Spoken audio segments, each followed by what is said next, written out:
Zoe, are you there? There's something important I need to tell you.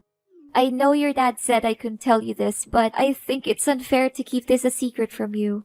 Yes, I'm here. What is it that's so important, Eden? Well, it's about your dad. Seriously, I don't know where to start, but I feel like I have to tell you that your dad's health is in a very critical condition. He's in the terminal phase of a heart failure, and his condition is deteriorating at an alarming rate. I asked him to go to the hospital, but he wanted to stay home. I think he also knows that his time is running out. What? Why all of a sudden? A mere few weeks ago, when I last saw him, he seemed to be in good spirits and full of energy. How come his condition worsened so quickly? I just can't believe this.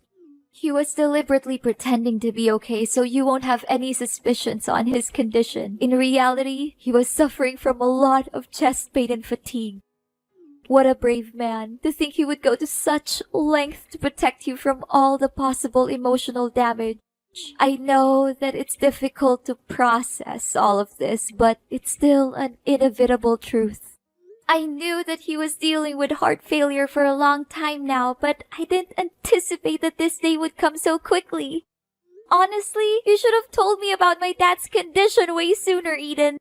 I really don't understand why my dad told you to keep his illness a secret from me. Zoe, you know Henry loves you more than anything in the world. He didn't want to hurt your feelings. He knew that if you learned of his illness, you would be devastated. Your dad didn't want to worry you, so he kept his health problems a secret. How could he possibly conceal such a grave matter from me? He should know that I love him just as much as he loves me, and that keeping his condition from me won't help me cope with tragedy any better. I know. I told him the same thing, but despite how many times I tried to talk him out of his opinion, he insisted that I maintain my silence and not inform you of his illness. Well, now that you have told me about it, can I at least pay my dad a visit? I won't just sit around and do nothing while my father is fighting for his life. Zoe, I know that you want to see your father as soon as possible. However, if you were to appear at our home at this time, it would make me a traitor to his wishes, and I would never want that. You know, I gave him my words, and I can't just simply break my promise with him. What should I do now? Should I just watch as his life slowly comes to an end without doing anything? What kind of daughter would do something like that to her own father? Zoe, I know what you're going through right now. I have all the sympathy in the world for you. But don't be too worried. I'll keep you constantly informed about your dad's situation. What if I just come to his mansion without his consent? I could make it like a casual visit that he won't have anything to say about it. Please, Eden, I want to be with my father during this most challenging time in his life. I'm sure he would be more than happy to see his daughter. No, Zoe, I told you, you can't do that, or else your dad would be boiling mad at me. You already know how short-tempered your dad is, and how scary he would become when he loses his composure. Especially when it's something that it has to do with you. I know that you're feeling confused and scared, but bear in mind that I'm always here for you during this difficult time. But Eden, how can I make it seem like nothing and ignore my dad, knowing that he's suffering from so much misery? Honey, I told you, I'll make sure that you don't miss any important updates on your dad's medical condition. All you need to do right now is to clear your head, pray, and hope for the best for your father. He's a tough man. Although the chances are slim, he hasn't given up on his life yet. Fine, I understand that it's impossible for me to visit my father. However, I don't want to trouble you too much about my father's condition. So can you please at least provide me with contact details of his private doctor, Mr. Davis? I just want to know more information on my father's medical prescriptions and his current condition. Oh, I forgot to tell you. Mr. Davis no longer works as your dad's private doctor anymore. He told us that he was experiencing some family difficulties and resigned shortly thereafter. Now, Dr. Brown is in charge of supervising your dad's health. Oh, okay. Would you be so kind as to give me Dr. Brown's phone number so I can have a word with him? Please send me as soon as possible because it is really important for me. Honey, you don't need to worry yourself too much with your father's treatment by contacting his private doctor. Me and Dr. Brown have everything under control. We always keep a close eye on Henry's situation and immediately interfere if anything goes wrong. I can't help but think that you're doubting my ability to take care of your father, and I feel a little offended by that. No, Eden, you're misunderstanding me. That's not what I meant at all. I believe that you have seen with your own eyes how well I have always taken care of Henry throughout the years. I undertake the daily tasks of cooking his meals, ironing and laundering his clothes, cleaning the bedroom, and ensuring that his workroom is spotless. I could ask the maids to do all the housework, but I don't want to. I think it's important for me to be a hands-on wife and take care of my husband myself. Zoe, I don't want to say this out loud, but I knew that you disliked me from the very first day I set foot in Henry's house. Is that correct? Well, I don't blame you. It's a bad reputation that stepmothers always have to bear on their shoulders. Eden, I'm sorry. It is true that I didn't have a good feeling about you marrying my dad from the start because I thought it was a hasty decision. But as I came to know you better, I came to realize that you truly love and care for my father. In fact, you were the one who strongly opposed my father's decision of forcing me to move out of his house due to certain misunderstandings between us, and I'm really grateful for that. I want to know more about my dad's condition, but that doesn't mean I don't trust you to take care of him. Those are two different things. Fine, honey. I'll give you Dr. Brown's contact. But don't worry too much. As I said, me and Dr. Brown have everything under control. Zoe, honey, I feel as though I've been stabbed by 100 knives in my heart. I cannot believe it happened so quickly. What is it, Eden? Is it about my dad? Yes, darling. Henry passed away peacefully in his sleep.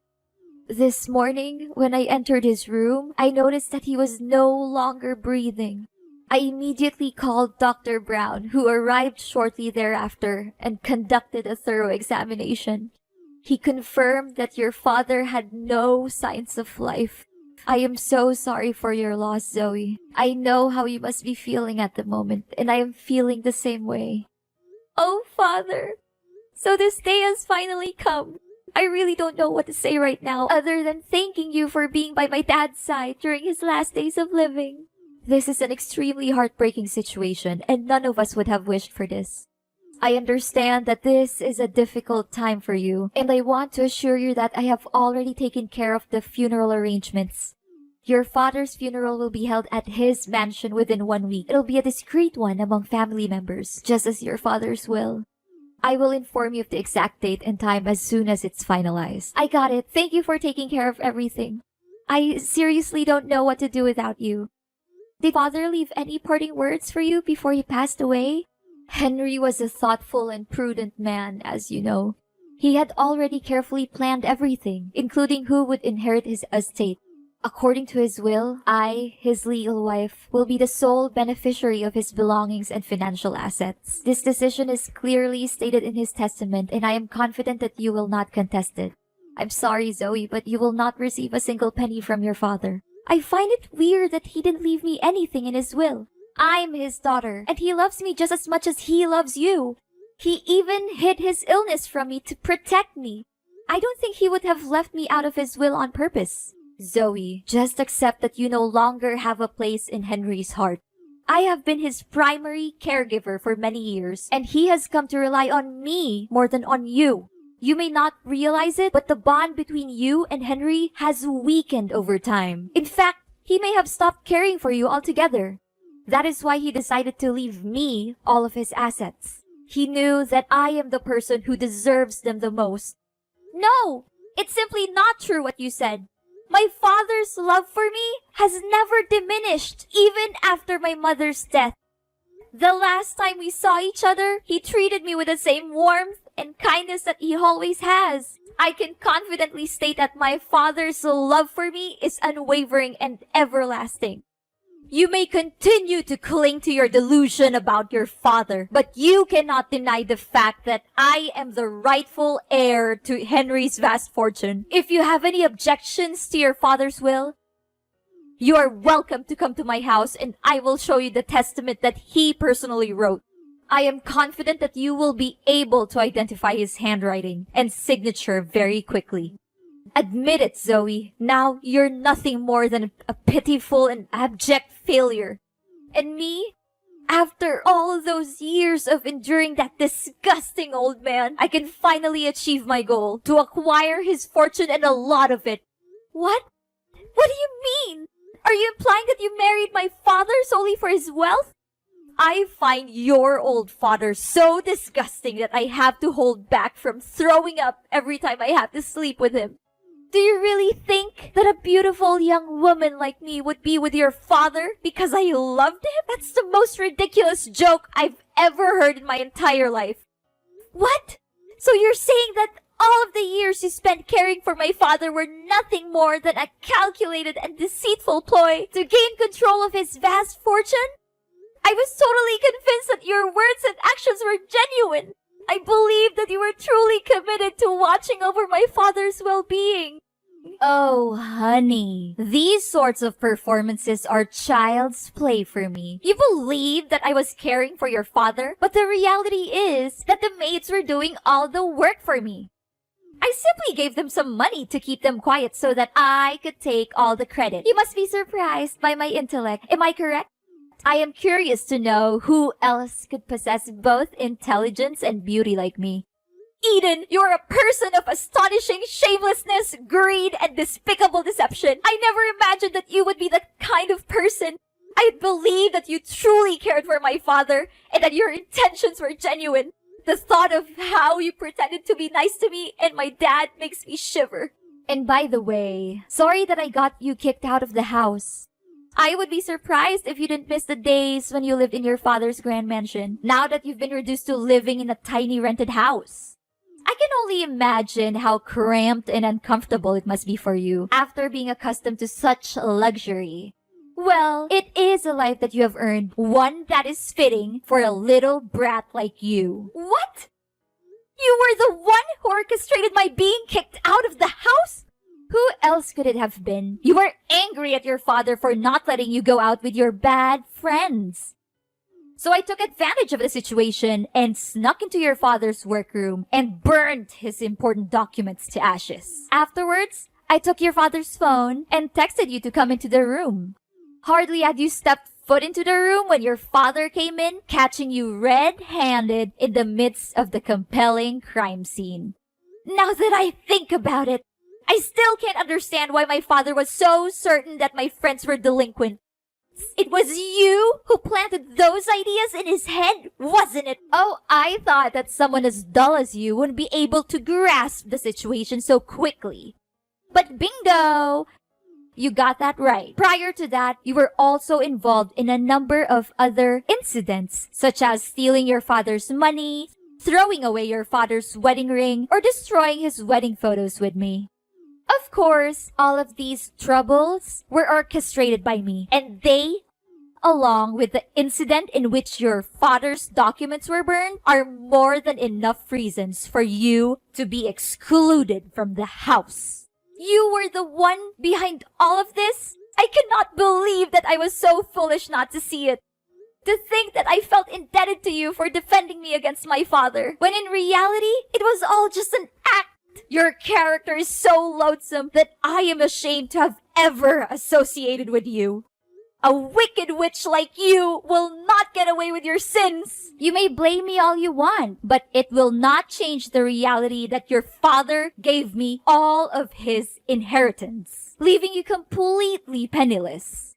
Do not be too sour, Zoe. Perhaps if you alter your conduct, I would consider giving you a chance to work as a maid in my home.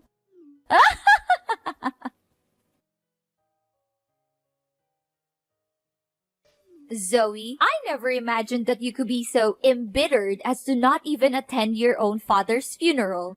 I am deeply disappointed in you, Zoe. What kind of daughter are you?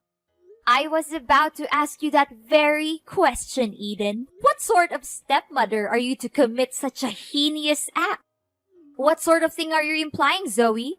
Are you still holding a grudge against me for not getting your hands on your father's fortune? If I'm not mistaken, you're simply sitting at home plotting some evil scheme to regain your father's inheritance. Are you not?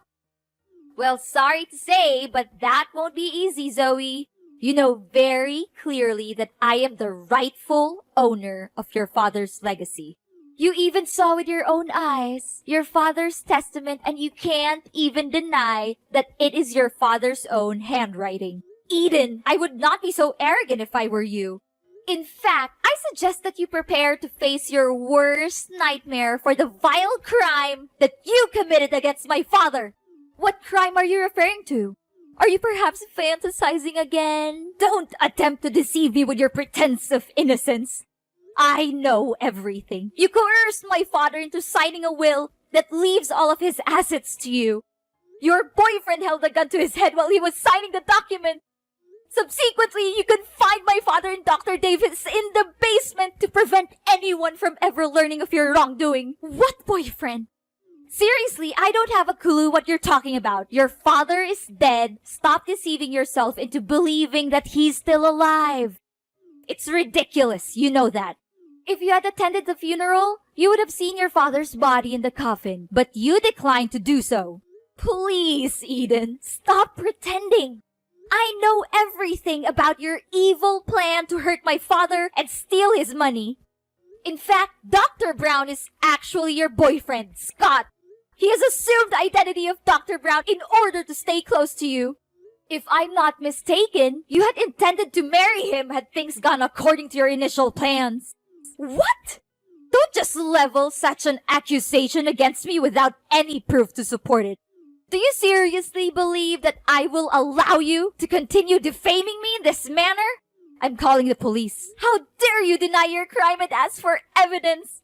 My father and Dr. Davis are the living proof of your wrongdoing. I found them tied up in the basement of my father's mansion, and I was able to free them.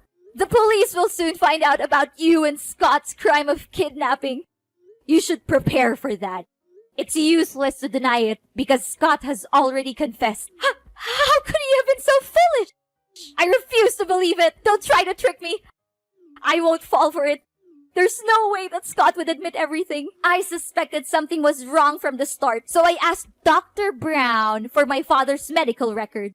I found out that he prescribed the drug that my dad was allergic to, which only me and Dr. Davis knew about. I investigated and found out that Dr. Brown is a fraud with no medical knowledge. He eventually pleaded guilty to his crimes and said that you were his accomplice. What? How could Scott be so stupid to commit that simple mistake? I knew that I could never put my trust in that useless man. Don't just blame your boyfriend for your plan failing. You also messed up. I think you thought I would go to my dad's funeral, so you left the house unguarded. That gave me the perfect chance to sneak in and rescue my dad and Dr. Davis from the basement. No! It's unbelievable that someone as dull as you could have figured out my plan so easily. I cannot believe any of this. Eden, you are a liar and a cheat. You pretended to be a good wife and caregiver to my father, but you were actually having an affair with Scott. Dr. Davis found out about your affair with Scott and told my father. You and Scott were scared, so you attacked them and locked both Dr. Davis and my father in the basement. No, please stop talking. I've heard enough. In a subsequent act of desperation, you and Scott devised a meticulously crafted scheme to conceal your crime. You claimed that my father was seriously ill and even faked his funeral in an attempt to throw off suspicion. The figure that lies in the coffin is not my dad's corpse, but a wax effigy that has been crafted with painstaking precision. Furthermore, I also found out that you hadn't even informed the state about my father's death. So there's no way that my father's death was real. Oh no, I can't believe I figured it all out. Please do not turn me into the authorities. I didn't want to do what I did, but your father left me no choice.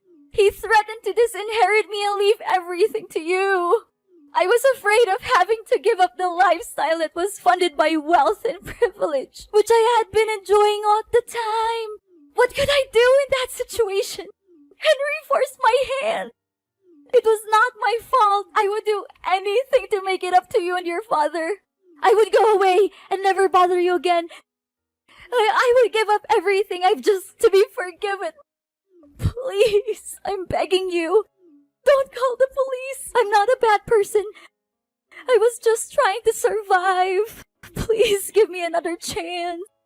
After the dreadful crimes you committed, now you would still dare to claim that you are not a bad person? Your actions against my father were utterly unforgivable, and you deserve the most severe punishment. The police are already on their way to arrest you. And don't even think for a moment that you will be able to escape justice.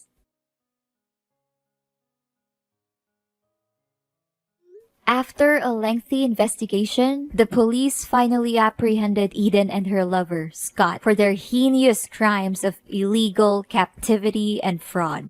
The two were subsequently tried and convicted, and each sentenced to 7 years in prison. This sentence is a just and fitting punishment for their cruel and unscrupulous actions. Upon being liberated from their imprisonment, my father and Dr. Davis showered me with praise for my keenness in solving the case. My father also expressed his regret for not heeding my counsel in the first instance and forcing me to move out of his house. He then extended an invitation for me and my spouse to relocate to the mansion and reside with him.